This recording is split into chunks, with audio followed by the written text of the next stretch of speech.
जब लाया बीजेपी ने पार्लियामेंट में तो ओमर साहब ट्यूलिप गार्डन में टहल रहे थे रिजू जी के साथ। इसलिए मैं आपसे यही गुजारिश करती हूँ कि आप काम की बुनियाद पे अपना वोट डालें और आज ही से पहल स्टार्ट करिए। खास तौर से जो ओपन मेरिट स्टूडेंट्स हैं, आपने एनसी को बहुत सपोर्ट किया। मैं आपसे पूछना चाहती हूँ, अपने दिल पे हाथ रख के बोलिए, क्या उन्हें रैशनलाइजेशन ऑफ रिजर्वेशन किया?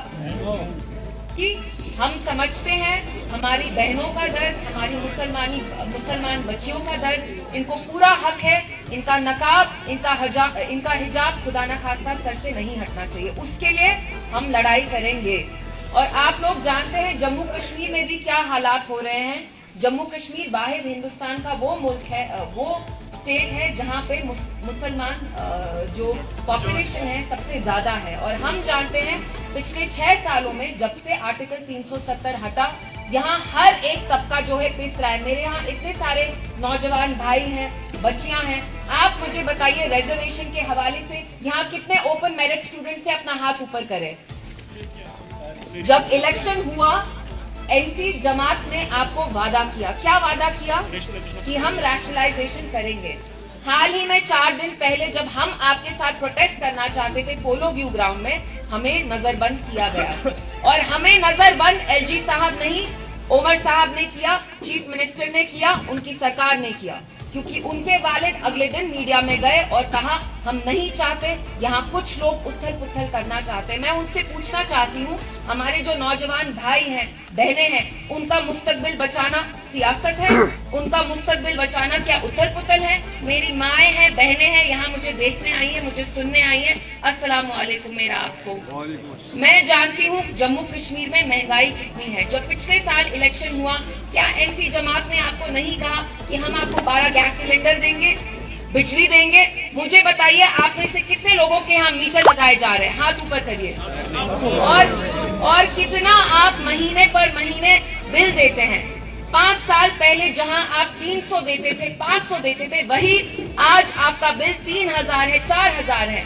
मेरे यहाँ इतने सारे भाई हैं, बुजुर्ग लोग हैं, इतने सारे लोग यहाँ मजदूरी करते हैं। मजदूरी में जाके जो आप हलाल का पैसा कमाते हैं, एक दिन का 500-1000 होता है, कभी कभी उतना भी नहीं होता। तो जिसका बिल 5000 आएगा, वो पेट को क्या खाके देगा? वो खाना खाएगा या बिजली का बिल देगा? यही एनसी सरकार जिसके 50 एमएलए आए जब ये इक्तिदार में नहीं थे, इनने कहा हम मीटर पानी में फेंकेंगे, हम मीटर डल में डालेंगे। अब वही चीफ मिनिस्टर 50 एमएलए लेके 6 एमपी लेके कहते हैं मेरी आंटी अंकल जो गुप्तार में है, 40 लाख की गाड़ी चलाते हैं, अगर वो मीटर लगा सकते हैं, स्मार्ट मीटर लगा सकते हैं, आईफोन ला सकते हैं, तो आप लोग क्यों नहीं ला सकते? क्या आपको ये चीजें मंजूर है? मैं जानती हूँ अभी इलेक्शन में बहुत सारे साल है, लेकिन जो मेरे नौजवान भाई हैं, बहनें हैं, असली बदलाव जो जम्मू कश्मीर में आएगा वो आप लोग ही लाएंगे। ना वो मैं लाऊंगी, ना हम लाएंगे, ना पीडीपी लाएगी, ना कोई और जमात लाएंगे। अगर आप लोग इकट्ठे होके तय करेंगे कि आपको यहाँ बदलाव लाना है, इंशाल्लाह वो बदलाव आएगा। और अगले 5 साल में हमें हमारी हर एक चीज बचानी हो, वो जमीन हो, वो हमारा मुस्तकबिल हो, हमारे हुकूक हो, हर एक चीज। ये जो मैंने सर पे दुपट्टा लगाया है, जो आज मैंने हिजाब किया है, ये तक हमें बचाना है। और इसकी लड़ाई जो लड़नी है वो हम लड़ेंगे, मैं लड़ूंगी, पीडीपी आपकी जमात लड़ेगी।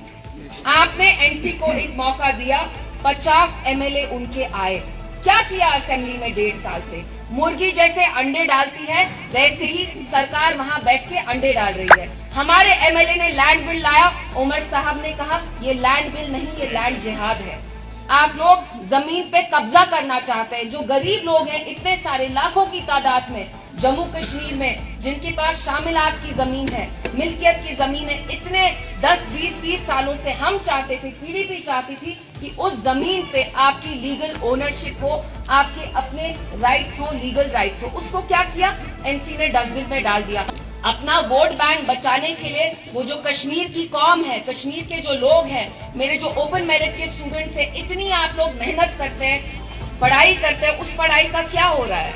इसलिए अपना मुस्तकबिल बचाने के लिए, अपनी जमीन बचाने के लिए, अपने हकूक बचाने के लिए, अपनी इज्जत बचाने के लिए आप लोग थोड़ा सा दम रखिए, दम करिए और इंशाल्लाह मुझे यकीन है आप पीडीपी का साथ देंगे और आगे जाके जैसे हम आज भी आपके लिए लड़ रहे हैं वैसे ही लड़ते रहेंगे। आप लोग मेरे पास आए यहाँ पे, आज चिल्ले कलान का वक्त है, लेकिन नूर साहब ने कहा मैं आई, बादल चले गए, ये धूप निकली। नूर साहब प्लीज, ये जो काबिले तारीफ की थी, आपको पता है किसने किसके लिए की, इस पे मुझे ऐसी तारीफ की जरूरत नहीं है। हम जानते हैं एनसी सरकार में जब पहले आई तो बीजेपी को कितने ताने, कितना तंज करती थी। वही एनसी सरकार चीफ मिनिस्टर साहब जब प्राइम मिनिस्टर साहब को स्टेज पे लाते हैं तो कहते हैं आप आए बाहर आई। तो मुझे लगता है हमें ऐसी जमात को आगे चुनना पड़ेगा जो आपके हकूक के लिए लड़ेगी।